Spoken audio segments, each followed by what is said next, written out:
Let's go on page 98. When we are done, we are going to look at trigonometric equations and inequalities. And before we talk about that, we're going to sort of rewind a little bit and just talk about some process. If I said that x is equal to the square root of 4, then what does x equal? 2, right? No brainer. Hard questions, right? If I said that y squared equals 4, right? And I have to solve for y, what would I do to solve for y? Take the square root of both sides, and when I take the square root of both sides, that would give me y equals plus or minus the square root of 4, which would give me plus or minus 2, right?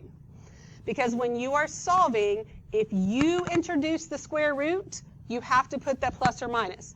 If it's already there, then it is what it is, whether it's positive or has a negative outside. Make sense? Like, that's the process you know, yes? So I'm going to tie that to what we are doing today. Because yesterday, we did inverses, right? And we just did straight up inverses. And we could only take our answers from certain quadrants because we could only have exactly one answer. That was it, all right? So when we do that, and it's already there for us, like this, we're basically doing this. You can only give me that one answer. If I give you this type of equation and I say sine of x equals 1/2, well, the way I solve that is to take the sine inverse of both sides. So I am introducing the sine inverse. That's kind of like this right here, which opens it up to other answers. Do you see the difference there? Between whether or not it was already there and it's that pure math. If it already looks like this is what we did yesterday, you give me exactly one answer. If it looks like this and we are solving it, how many answers you have depends on how the question is asked. Okay? So it's kind of the same as what we were doing yesterday, but also kind of different, but it's different in this way, not in a completely different concept way. Okay? Does you that sort of make sense? Maybe? I'll take that as yes. Okay. So that's basically what some of this is saying here. So on the unit circle, we know that there are two angles between 0 and 2 pi, so we're just thinking one rotation, where sine of theta equals 1/2. Okay, that's here and here. Okay, that is here at pi 6 and here at 5 pi 6. Right, so there's two places in one rotation. However, due to the domain restrictions, this right here is equal to pi 6 only, okay? And those domain restrictions is because if I have this and it looks like this, I get one answer. If it's this and I'm solving it, I can have more than one. So as a result, when we are solving equations involving trigonometric functions, we must modify our solutions to account for any domain restrictions or lack thereof. And I'll talk about what that means here in just a second. Okay? And I know this stuff is very wordy today, but there's a lot of kind of good explanation in there. And I will re-explain things as we go. All right, so when we're finding general solutions to trigonometric equation, okay, they are periodic. Since they are periodic, we can have infinitely many solutions. That's if we have no domain restrictions. I can have 20 solutions or 5 solutions or 1 solution or none, depending on what the domain restrictions are. So if we reconsider this, I know that sine of x is equal to 1/2 when x equals pi 6 and 5 pi 6. It also, so I'm here, right? This is pi 6. Also, if I go all the way around, one more time, that's 13 pi 6, or all the way around again and get 25 pi 6, then I would still get a 1/2. Does that make sense? So I can rotate positively or negatively for either one of these an infinite amount of times because there's an infinite amount of angles that would give me a sine value of 1/2. Okay, so that's what this is saying. So we know that it's here and here. However, since it's periodic with period 2 pi, and this is basically what I just said, it's pi 6 plus 2 pi, which is 13 pi 6, 5 pi 6 plus 2 pi, which is 17 pi 6. And we could keep going. We could keep rotating around the unit circle as many times and create infinitely many angles. And depending on how the question is asked, maybe we have an infinite amount, maybe we don't. Okay? Everybody okay with that? All right, so let's write the general solutions here. I've got sine of x equals 1/2. And so we know that x equals 5, no, that's not what I wanted to write. X equals pi 6ths, right? And up there I just said I can do pi 6 plus 2 pi. But could I also do plus 4 pi and plus 6 pi and 8 pi and keep going, right? And so I can put plus 2 pi k. 2 pi is the period, k is the multiplier. It's an integer. We're going to write that in just a minute. Remember when we very first started doing periodic and we wrote some of the periods like that on the weird stuff before we ever looked at trig stuff? We had like 2 plus 3 times 4, and I pointed to where the period was or whatever. So this includes, and k could be negative, so I'm at pi 6, I can rotate all the way around positively or negatively. And my other answer is x equals 5 pi 6, also plus 2 pi k. And then I say where k is an integer. What is an integer? Whole number that can be positive or negative. So, or 0. So 1, 2, 3, 4, 5, negative 1, 2, 3, 4, 5, whatever. Okay, but it's a whole number. It's not going to be a fraction, excuse me, or a decimal. Okay, everybody okay with that? Now, one of the things that we are going to do when we start figuring these out is we're going to make a little x and y axis. And since we already had these answers, we didn't necessarily need to do this, but I'm going to show you this. We know that, and this is a positive 1/2. So we know sine is positive in the first quadrant. And then we also know sine is positive in the second quadrant. So once we figure out pi 6, then I need my second quadrant pi 6 angle, which is 5 pi 6. And remember, this is happening because sine is the y value in the unit circle, and so this is horizontal like y is. That's another way to look at it. All right, so then let's look at cosine. Cosine is positive. What quadrants is cosine positive in? 1 and 4, because it's vertical, right? So what angle in the first quadrant gives me a cosine value of 1/2? Pi thirds. So pi thirds is 1, but I have no domain restriction here, so I can say plus 2 pi, because that's the period, times k. Then the other one is x equals what?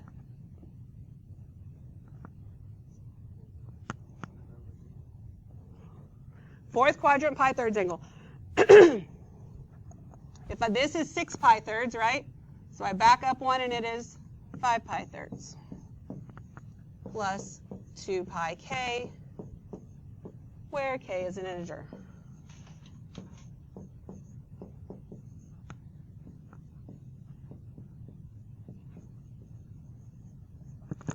Okay.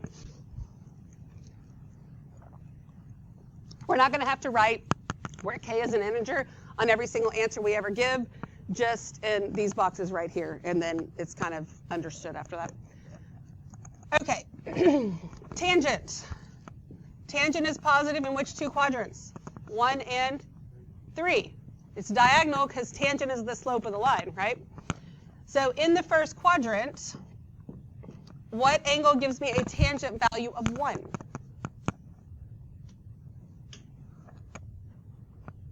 What is it? Pi fourths. Plus, what is the period for tangent? Is it 2 pi? It's just pi plus pi, because this is the period, times k. And then pi, how many degrees is pi? What? 180, yeah. 180. So sometimes it's good just to kind of think in terms of that. So this is where we are right now. This is the other angle. But look, if I rotate 180 degrees or pi radians, I end up right here, right? And then pi again, and then pi again, and then pi again. So I don't have to write another one. That's it. That takes care of all of them because I'm rotating around like so. So it's just that where k is an integer. Okay. Everybody okay with that? Does that make sense? Can't do that on the other ones because of where they're located, but it works on that one. Yes?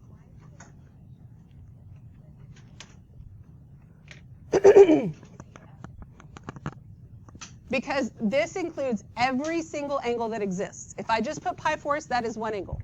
But if I take pi fourths and add pi to it, it's going to give me 5 pi fourths. And then I add pi to it, that's 9 pi fourths, which is right here. And then 13 pi fourths. And this, whatever, I can put in k, and this gives me an infinite amount of angles. K could be anything. Otherwise, you're just giving me, otherwise I'm just listing 2 angles, and that's it. This means I have 0 domain restrictions, so I have to add something to show that it works for literally any angle, any multiple of 2 pi that I add to it, or any multiple of pi, however many times I want to rotate. Okay? Okay, might click in a minute. All right, flip this over. We're going to find the solutions here. And this says find all solutions. There is no domain restriction. So there's an infinite amount of answers. Obviously, we're not going to list out an infinite amount of answers. So the first thing we're going to do is make ourselves a little x and y axis. Cosine is negative in which quadrants? 2 and 3. I'm just like put dots. You can do whatever you want, but that kind of marks it for me. And then, but I'm going to think in the first quadrant. I always think in the first quadrant and then do the rest. So in the first quadrant, what angle cosine value of the square root of 2 over 2? Pi fourths. Okay. Do I write down pi fourths? No, because I marked my quadrants that I actually wanted out of. So I need my second quadrant pi fourths angle. What is that? 3 pi fourths. Okay, that's just one angle. 3 pi fourths plus 2 pi is the second angle, right? Plus 4 pi, 6 pi, 8 pi, whatever. So to show that I'm using all of those, I put a k there. I could also go negative. And then x also equals, what is my third quadrant pi fourths angle? 5 pi fourths. 5 pi fourths plus 2 pi is another angle. 4 pi, 6 pi, 8 pi, negative 2 pi, whatever. So I put a k on there to represent all of them. Does that help a little bit? You're getting all of them in there. So basically, look, I could list out, I could say 3 pi fourths plus 2 pi. I could have 3 pi fourths plus 4 pi. I could have 3 pi fourths minus 2 pi, right? All those would give you the same angles, yes? Yeah, I add or subtract any multiple of 2 pi, and it'll get me at the exact same spot. It's like running around a track, however many laps you do. Does that help? Okay, good. See? That's why you keep asking. Good job. Well, we always just put plus 2 pi k, and k could be negative. Since it's an integer, it could be negative. So basically, here, k is 1. Here, k is 2. So this would be like 2 pi times 2. This would be 2 pi times negative 1. And if I had 3 pi fourths minus 4 pi, then k is negative 2, right? Because k is any integer. It could be negative 1 million or a positive 1 million. And we're just going around a bazillion times. Because I know what angle gives me that cosine. Does that make sense? That's the inverse of that one. You sure? Exactly. Yes. Yes, you can go, you're just running around the track and end up on the same spot. You could go the other way. Now, when you write the equation, I mean, if you wrote minus 2 pi k, that wouldn't necessarily be wrong. But if you're going to look at, like, on a multiple choice test or something, it's going to be plus. And you're kind of expected to put plus.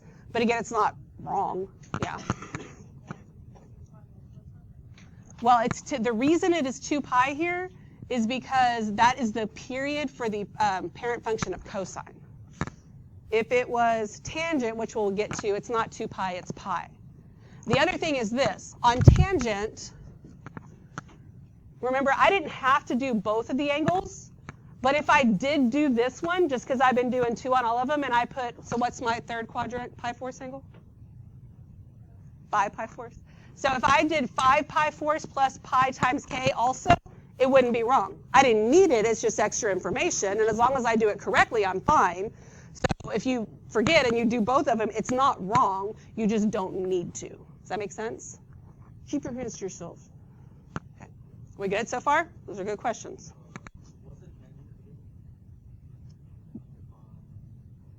Oh, like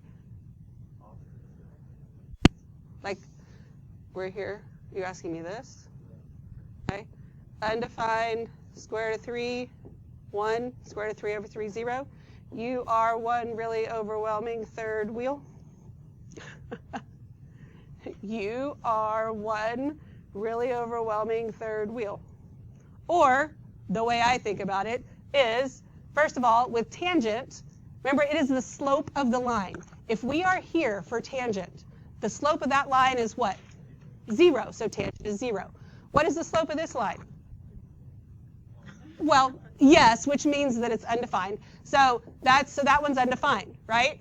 The pi fourths, which is right here, that's when x and y are the same, and you put x over y, you get 1.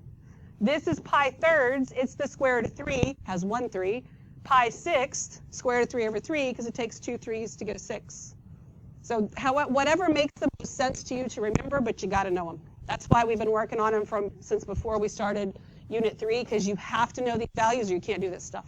I mean, it's just not possible. All right. Good questions. Okay, let's look at example 2. Again, it says find all solutions, and there is no domain restriction. Okay? And for sine being equal to -1. Now, that's not going to put me in a quadrant, right? But which axis does it put me on? This one? Yes. This one. And so this would be 1, this would be -1. So I really only even have one spot that I can give you in one circle, and one rotation rather. So x is equal to, what's that angle? 3 pi halves. And then since this is sine, it is plus 2 pi times k. Does that help? Good. That's why you keep asking questions. All right, so find all solutions to this equation. This is tangent. Tangent is positive in which quadrants? 1 and 3. It's diagonal because tangent's the slope, remember? Now, that's not a tangent value that you recognize, but can you do something with that fraction? What can you do?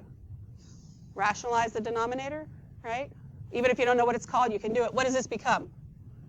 Square root of 3 over 3. And it takes 2 3s to make a what? A 6. So my answer is x equals pi 6 plus, not 2 pi, because this is tangent, and the period is pi, times k. And since I only have to use 1 pi, I only have to write one angle. You can remember it that way too. I write 2 pi, I got to write 2 angles. I'm sorry, what? Because the period for tangent is pi, but also just because of where they are here, I have this, and that gives me this angle, and every time I rotate around, it's another pi. That has to do with the period. I rationalize the denominator, multiplied by the square root of 3 over the square root of 3. Oh, my Lord have mercy.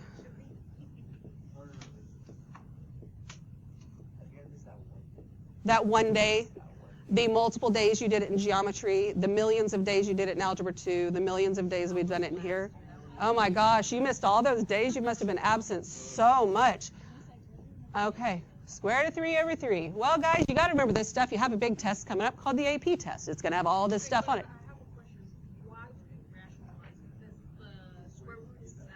Yes, because this is illegal until you get to calculus. Then everything's legal. But yes. But it's actually better because then we don't have to rationalize. We don't have to reduce. We don't have to do anything. But we rationalize because it's illegal to be in the denominator. Just the way it is. I didn't make up the rules. It's irrational now. You are making it rational. So you're rationalizing it. It is an irrational number because the square root of 3 cannot be written as a rational number, which is a fraction. You're making it legal. Yeah, making it legal, exactly. Legalizing the fraction. We all good now? All right, perfect. Now, let's talk about solving trigonometric equations. Now, you've been solving equations forever. Your basic solving rules do not change. And sometimes you need to remind yourself of that, because when things start to look weird, that's when y'all start making up math more. No making up math, okay? All right, so the first thing we do is isolate the trigonometric function on one side of the equation. You do that for literally everything that you solve. If it was a log, you would isolate the log. If it was an exponential, you'd isolate the exponential. If it was a square root, you'd isolate the square root, right? So basically, same first step. Find the corresponding angle measures. Okay, so that's a little bit different because it's trig, you got to find the angles. Consider any domain restrictions. That's something we have to pay attention to. And then write the solution. So the steps are not that big of a deal. Here we go. So this says, what are all the values of theta where this is true? There's no domain restrictions. Okay, so we're going to rewrite this, just so we start over here. 6 times the sine of theta equals 3 times the square root of 2. Okay, so I just rewrote it. I'm trying to get theta by itself, but first I got to get the sine of theta by itself. How do I legally, without making up math, get sine of theta by itself? Divide by 6. So this gives me the sine of theta equals 3 square root of 2 over 6, which means the sine of theta equals square root of 2 over what? 2, okay? So now that I have it isolated, I can think, all right, this is positive, sine's positive in the first, and what? Second. So what angle gives me a sine value of the square root of 2 over 2? Pi fourths. Now, I did not have a domain restriction, and it says all, so I do pi fourths plus the period of sine, which is 2 pi times k, and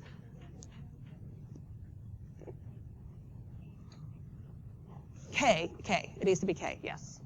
K is like the understood integer, unless, like, if you wanted to be funky and use like an r there, you would need to state where r is an integer, but k is the one that's usually used for these things.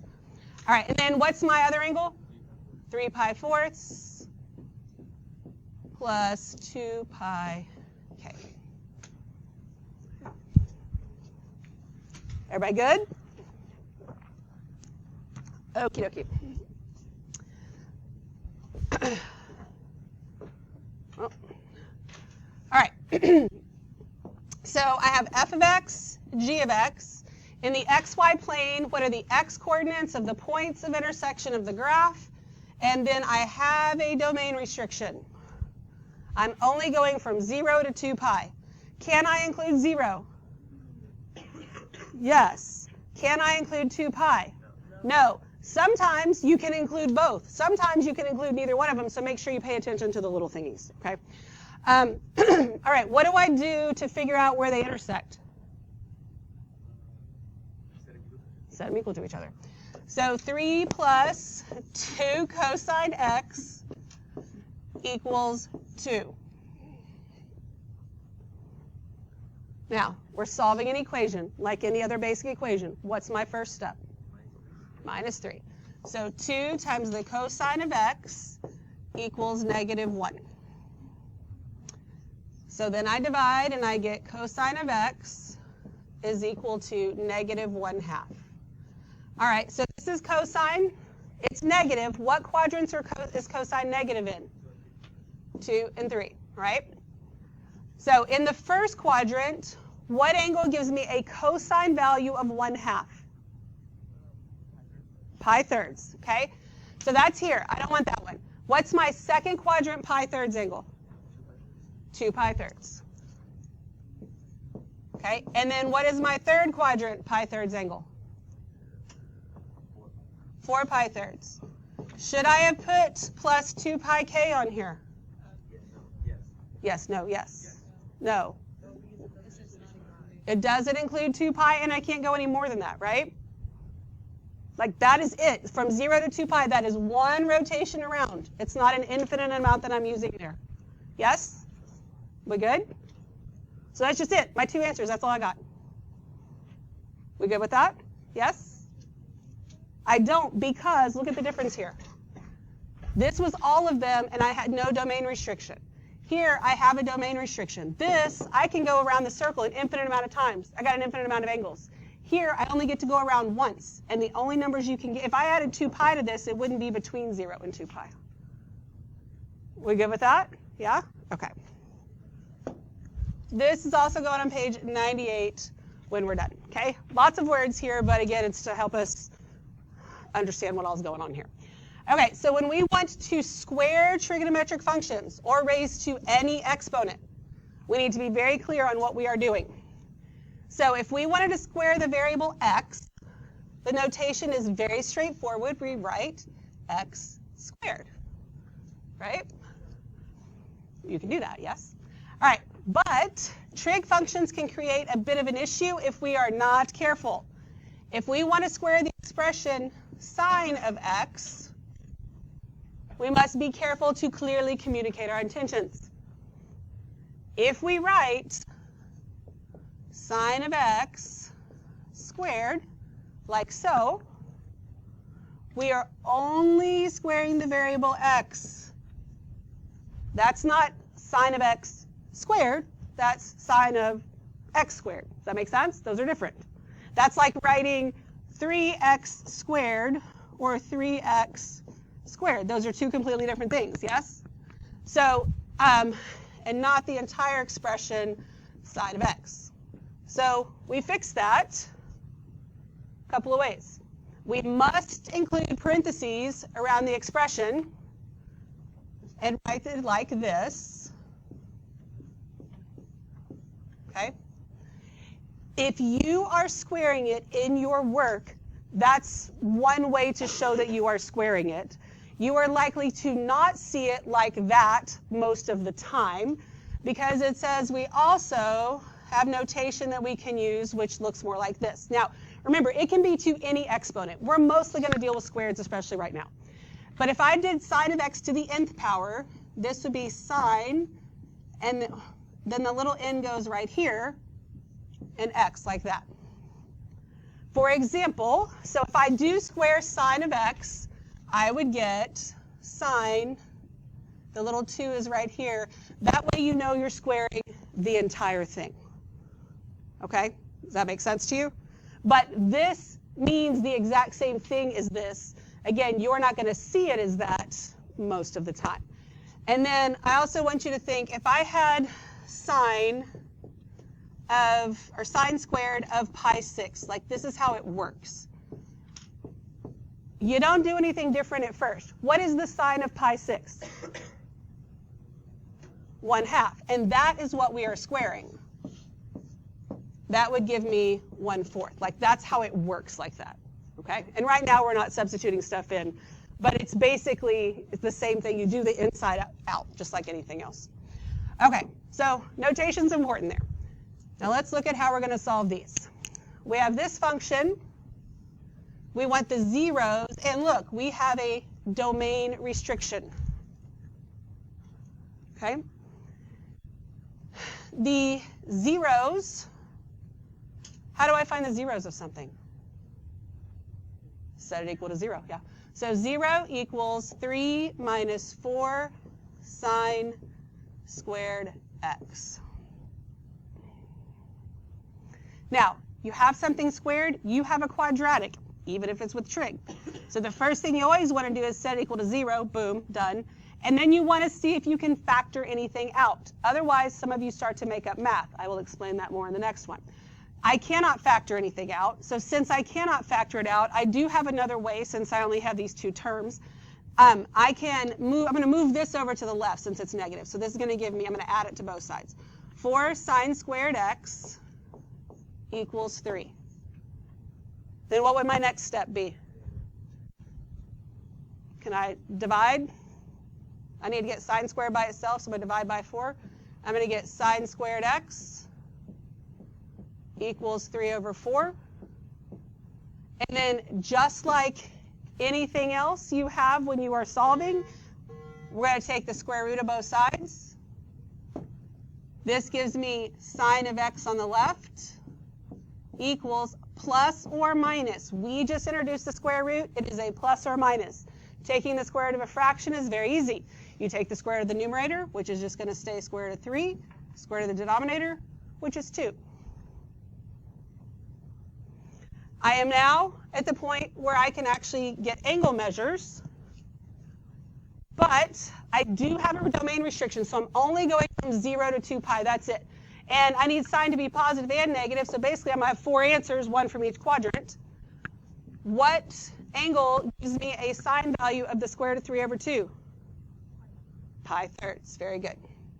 And then you write out the other pi thirds angles without me saying them.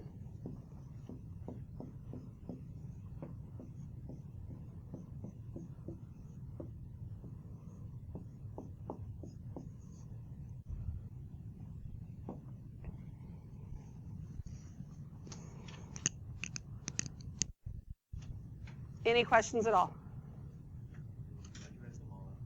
Because it's plus and minus, so I have 1, 2, 3, 4 angles, because it's basically sine's positive here and here, it's negative here and here, and I have there's 2 answers right here.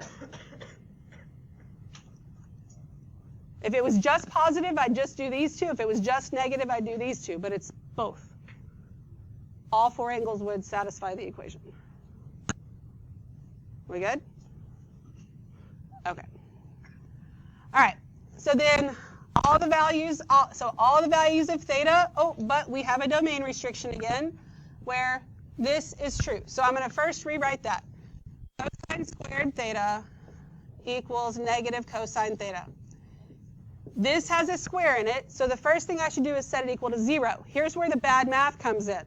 Some of you, I can pretty much guarantee, would divide both sides by cosine, and that would be 100% wrong. I could divide both sides by 2 and cancel a 2 out. You cannot cancel something out with a variable. You lose a root, okay? So instead, it's quadratic. I set it equal to 0. So cosine of theta, cosine squared theta, I'm rewriting that, plus cosine theta equals 0. And then I ask myself, can I factor anything out? Yes, I have a GCF of cosine, right? So I'm going to move. I would move over here if you haven't already.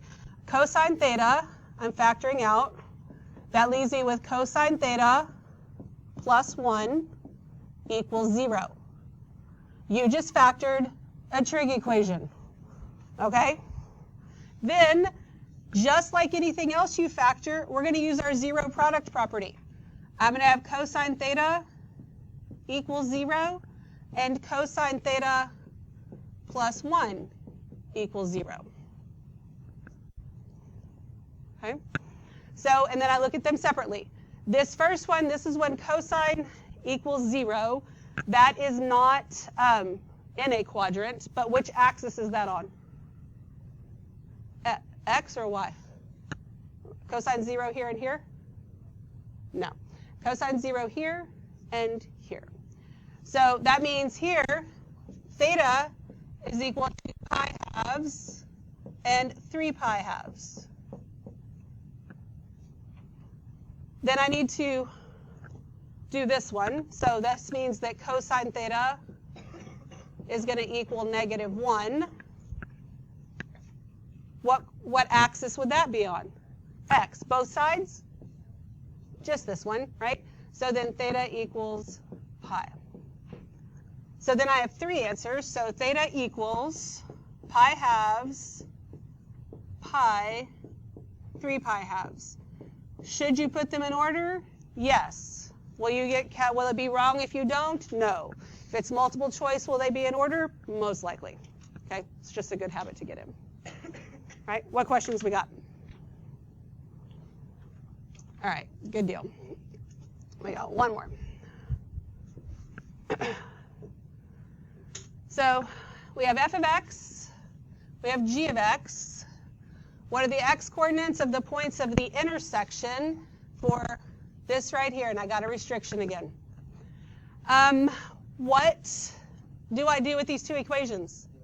Set them equal to each other. 2 sine squared x equals the square root of 3 sine x. Do I divide both sides by sine? No. What do? Set them equal to 0. So 2 sine squared x minus square root of 3 times the sine of x equals 0. Can I factor something out? Yes, good. So I can factor out a sine. So sine of x times 2 sine of x minus the square root of 3 equals 0. All right.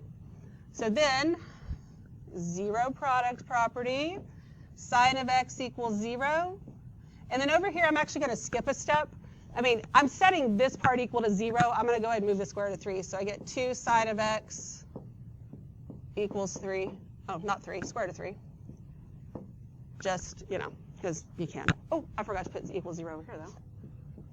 All right, so then sine of x equals 0. That's not in a quadrant. What axis is that on? Remember, sine is y. It's horizontal, so it's got to be here. Yeah, x-axis.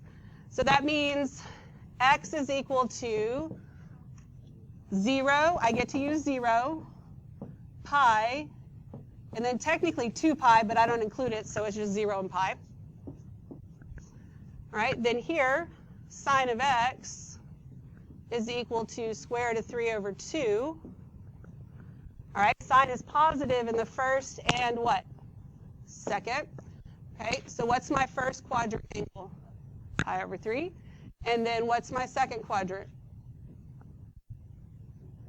2 pi thirds. Good.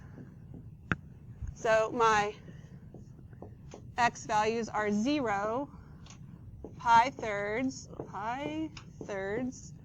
2 pi thirds, and pi. Because it's not less than or equal to, it's just less than 2 pi. It's not included in the little brackets there. Okay, anything else? All right, good deal.